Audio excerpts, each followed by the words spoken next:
Sevevuna Amandla awethu, forward to socialism, forward. Down with capitalism, down. Away with austerity measures, away. Thank you, Comrade Deputy President, to immediately acknowledge the leadership of the South African Student Congress, as led by President Kamji, to recognize the entire National Executive Committee and also appreciate members of the Progressive Youth Alliance, SASCO Student Chapter, the African National Congress Youth League. To also appreciate, of course, members of the Young Communist League National Committee. I've seen the provincial coordinator is here.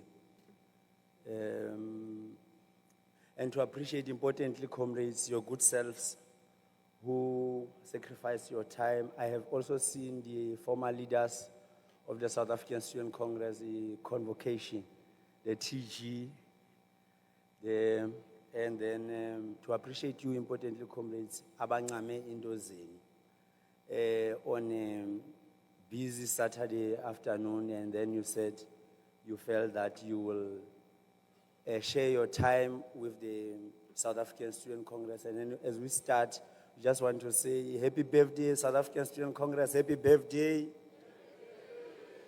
So, comrades, President, members of the National Executive Committee of SASCO, present here, our revolutionary student youth here on this historic day. The Young Communist League of South Africa delivers the unyielding revolutionary salute of our National Committee to the South African Student Congress on the occasion of the 34th anniversary here in stage in the Western Cape.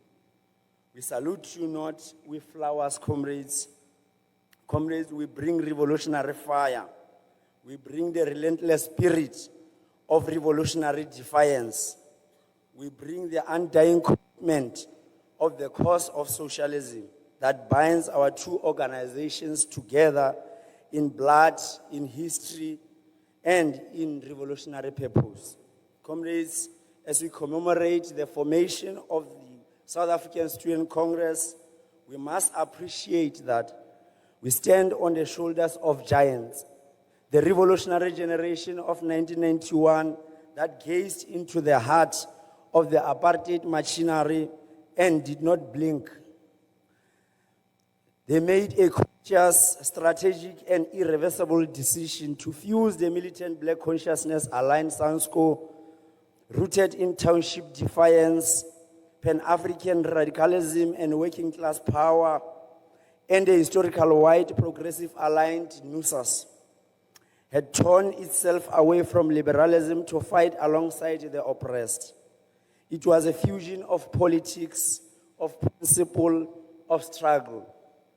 It was the construction of new political weapon for the student front of the National Democratic Revolution.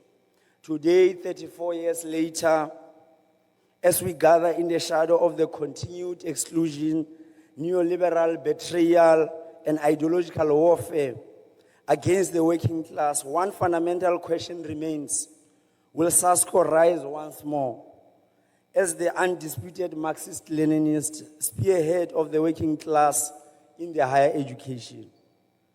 The question remains, will SASCO rise again? Comrades, we ask the question because SASCO is, by declaration, resolution, and of course, in practice, a Marxist and a Leninist student movement. At its core, Marxism and Leninism arm SASCO with the scientific method of class analysis. It enables us to locate the university as a site of ideological reproduction, a demonstration of bourgeois hegemony, and a key terrain of class contestation. in the capitalist state apparatus. The adoption of Marxism and Leninism is a decision to position SASCO as an organization that understands and responds to the lived experience of students in South Africa. Using Marxism and Leninism as a tool of analysis is what allows us to understand why education remains unequal nearly just over 3 decades after democracy, why the curriculum remains Eurocentric and anti-working class, why NSFAS collapses while banks thrives, why are poor students criminalized for debt, while capitalists and corrupt politicians are rewarded for looting, why university councils mirror the class interest of the elite, not the masses. Without Marxist and Leninist theory, these are treated as isolated crises. With it, we see clearly these are expressions of a capitalist power in the education system. SASCO's ideological identity is expressed in its organic alignment through its strategic perspective on transformation, which has identified the South African Communist Party as its ideological guardian, which it recognizes as a guardian. This relationship is not merely a ceremonial one, Comrade President, it is historical, theoretical, and should be programmatic. It was SASCO that took fight to the symbols of racism before hashtags existed. It was SASCO that defied Eurocentric curriculum, demanding that African working class knowledge be centered. It was SASCO that theorized and practiced the Student Worker Alliance during fees must fall and the insourcing of workers. This mandate, comrades, is unchanged, but the terrain has really shifted. Our universities remain colonial, patriarchal, and capitalist machine. SASCO has characterized them as ivory towers at some point. They are factories of capitalist consciousness, designed to reproduce the logic of a market and commodify our youth. The evidence is the devastating material conditions you face every day. The accommodation crisis, tens of thousands of students sleeping in lecture halls and toilets while private landlords demand exploitative top-ups. Economic warfare and NSFAS system that is no longer a support mechanism but a machine of organized looting, resulting in mass starvation and evictions. The debt trap, students are blocked from graduating and blacklisted for historic debt, a systematic barrier designed to lock the working class out of the economy. Gender-based violence, campuses that remain hostile spaces where patriarchy is protected as a weapon of capitalist control. Comrades, there are moments in the life of a generation where a single policy proposal unmasks the entire system. The attempt by the Department of Trade, Industry and Competition under the Minister Pakstow is to list students with debt on credit bureaus. It is a declaration of war on the youth. This proposal is an organized act designed to criminalize the poor, blacklist the youth, and suffocate the futures of the working class students who dared to enter institutions that were never built for them in the first place. The logic is so brutal. You couldn't afford the degree, NSFAS failed to fund you, you borrowed money to survive. Now, for that, they want to destroy your economic life before it even begins. Comrade Pakstow is exposing himself as a class traitor, and his department in this is not a reform. It is an attempt to write class warfare into law. This is a proposal that will mean graduates are blocked from employment due to bad credit records as a result of student debt. Some job applications, as we all know, do the checks on the credit, among other issues. Students will be blocked and locked out of the economy before they can even begin their careers.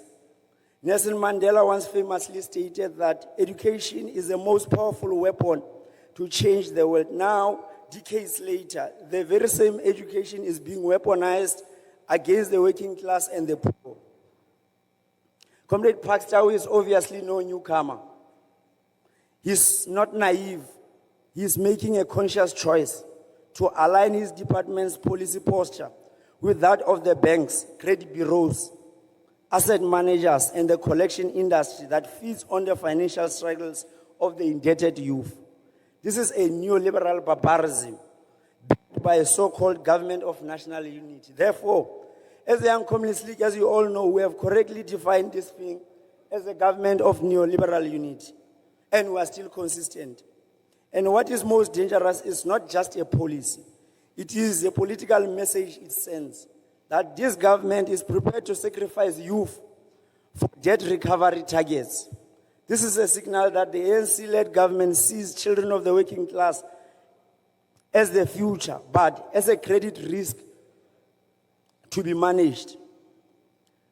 Now we want to say Comrade Parks has crossed the red line, and history will remember him as an Iran boy of capital who sold out the whole generation to ruin to please the rating agencies. Let this be known, the Young Communist League of South Africa rejects this legislation in its entirety. And if Parks insists on moving forward with it, he must know he will go down in history as an ANC minister who authored the betrayal of generation. We are drawing the line here as the Young Communist League. The legislation must not see the light of the day. We are challenging you, Comrade President, to study the implications, especially to the constituency of SASCO. To the state, we say they must try the youth of this country. To the movement, we are saying they must choose a side. And to our comrades in SASCO, this is your moment of confrontation. Do not dare hesitate. This is monumental. The aspirations of a generation hang in a balance. In this moment of crisis, SASCO cannot be reduced to hosting concerts, printing T-shirts. Neutrality is indeed a myth. SASCO must be a combat organization, a training ground for future communists and militants. This requires a sharpened ideological clarity, Comrade President. SASCO is not a progressive NGO or a technocratic advisory board. It is by declaration and practice a Marxist-Leninist student movement. This is what allows us to see connections between accommodation crisis, NSFAS collapse, and credit bureau legislation, not as isolated issues, but as interconnected expressions of capitalist power. And this fight cannot be won alone. We must rebuild the Progressive Youth Alliance. I want to agree with you, Comrade Dube. Comrades, the Progressive Youth Alliance was never designed to be an electioneering mascot to impress senior leaders. The Progressive Youth Alliance is not a photo opportunity. It is a revolutionary front of the working class youth, forged in struggle, tempered in the heart of the battle, and rooted in the common ideological past. It is a front that carries a legacy of Solomon Mahlangu, Ruth First, Vuyisile Mini, Unkgopotse Tiro, and Mbuyiselo Ngwende. Not just in name, but in program, politics, and in posture. The youth are watching us. They are looking for reason to believe. If we fail to rise to this challenge, we will be replaced by raw, directionless anger of betrayed generation. In conclusion, comrades, SASCO at 34 is a time to sharpen our weapons, clarify lines, and intensify the struggle. We reaffirm our bond, a revolutionary bond with the South African student, that they must know that in the Young Communist League, they do have a reliable ally. With every frontline axis of youth resistance. We are with you, comrades, in every residence, every lecture hall, every street ahead.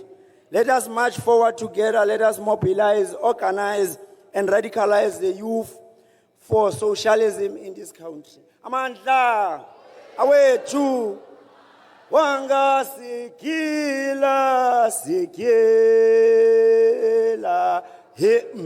sikela, sikela suthi bane masi. O sekela, sekela, sekela suthi bane. Wanga sekela, sekela, sekela, sekela suthi bane masi. O sekela, sekela, sekela suthi. ete khomoso mugwere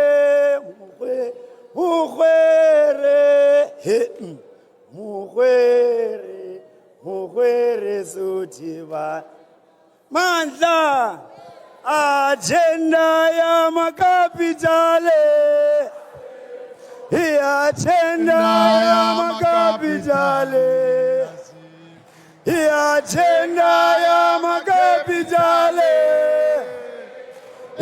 agenda ya makapitale sete ya bulalo kresa agenda ya makapitale sete ya bulalo kresa agenda ya makapitale agenda ya makapitale agenda ya makapitale sete ya bulalo kresa agenda ya makapitale sete ya bulalo kresa agenda ya makapitale agenda ya makapitale agenda agenda ya makapitale agenda ya makapitale